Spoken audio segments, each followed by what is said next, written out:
Hi, my name's Mark, one of the pastors at Trillium. This is our last week in dealing with Abraham Maslow's hierarchy of needs. Maslow came out with these hierarchy of needs, back in the 30s and 40s.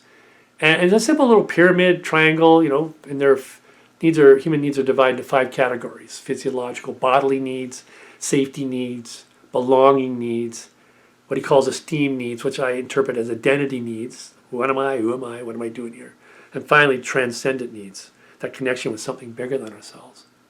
And what I've been suggesting to you the last few weeks is that Jesus takes that hierarchy of needs and he flips it on its head. And where Maslow wants to begin the journey, Jesus wants to end it. And where Maslow wants the goal of our journey, to the transcendent connection, Jesus wants to begin our journey.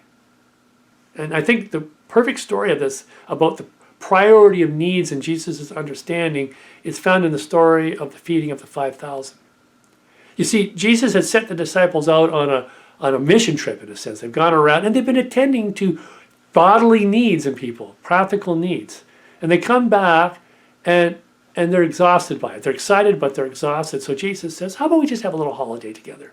We'll just go off into a secluded place by ourselves. And so that's what they do. They get into a boat and they go across the Sea of Galilee. Unfortunately for them, some people notice them leaving and they intuit where Jesus and the disciples are going, so that by the time Jesus and the disciples get to the other side of the Sea of Galilee, there's a whole throng of people waiting for them. There's a whole throng of human need waiting there.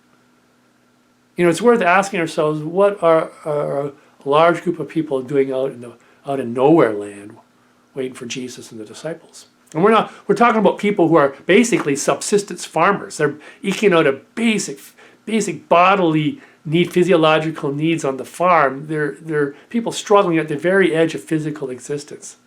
And if you add in not just the farmers, but all the support that goes to farming, like blacksmiths and other kinds of tradesmen, you put in the expendables, who are even more precarious position than the farmers, you get like 90% of the population is living on the edge.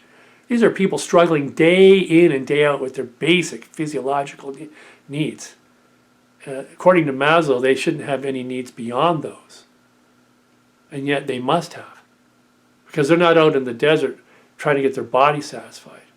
When Jesus gets off the boat, it says he has a moment of splagna, a gut reaction to them, kind of that gut visceral reaction of compassion. And it says that he began to teach them many things. Began to teach them many things. What did he teach them? Well, it doesn't say in this story, but we can presume, based on his habit of teaching, he must have taught them about God, about that transcendent reality. He must have talked to them about the kingdom of God and the nature of God as love. He must have talked to them about their identity as children of God, made in God's likeness. He must have talked about what real belonging looks like and how we're really connected with each other and how we should live in love with each other. He must have talked about how we rest our security and safety in the love that comes from people knowing who they are in connection with God. And finally, it says, that whole day goes by. In that one little line, he began to teach them many things.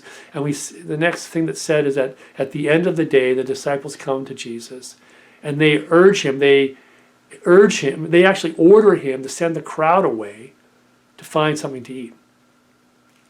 It's almost like the disciples are saying all the spiritual things, they belong to God. Those spiritual needs, those basic needs that are not finally rooted in the body, they belong to God. But the body, God doesn't have any concern for that. And Jesus says, no, you've missed out. God addresses all human need, including our practical bodily needs. And he says to them, you feed them. And they pull out their pockets. They don't have any money. We don't have the money to feed them. That would take a whole year's salary to feed this kind of crowd. And so he says, well, go out and find what food you have. And they come back with 5 loaves and 2 fishes. In the face of thousands of people's physiological needs, it's nothing. 0, basically. And yet Jesus takes those 5 loaves and those 2 fishes. It says he looks up to heaven. He gives God thanks. And then he breaks the bread and the fish and he distributes to the crowd. And amazingly, miraculously, human need, physiological need, is attended to. It overflows into baskets of surplus food. 12 baskets full, it says in the story. But the main point is that God addresses all our needs. And especially if we frame our lives first and foremost from a transcendent reality, the beauty of that is that we come to know what our true physiological needs are. And it got me thinking that, the order that Jesus has it in is how we should live our day. The needs are not organized on the basis of importance, but priority. They all matter. They all matter to us. They all matter to God. But Jesus instructs us to begin our day by connecting with our Creator, our Maker, that transcendent reality, God we call it. And then from there to move to our identity needs, belonging needs, our safety needs, and then finally to our physiological needs. Which means let's start our morning with connection with God, not our breakfast. And during the day, if it's possible, if it's reasonably possible, just delay your physiological need for just a moment or two. Delay that granola bar, the chocolate bar, or your lunch, or whatever, even a bathroom break, if you can reasonably delay it. Just delay it and take that moment and connect with your Creator, with your Maker. Just use it as a moment of prayer and reflection so that we get our organization of priorities correct. And we begin and we maintain through the day that primacy of our connection with our Creator. See, something amazing happens. When we do that, our physiological needs become reorganized and they have their proper priority in our lives. And we're freed. And our bodies are free to be what they were meant to be, means of communication. We stress here at Trillium that our ultimate goal in life is to be an instrument of love, and that our purpose is to be lived through by this infinite love, to allow ourselves to be taken up by a limitless energy of love and carry us through so that God may be known through us, may be known through you and me in everything and to everyone.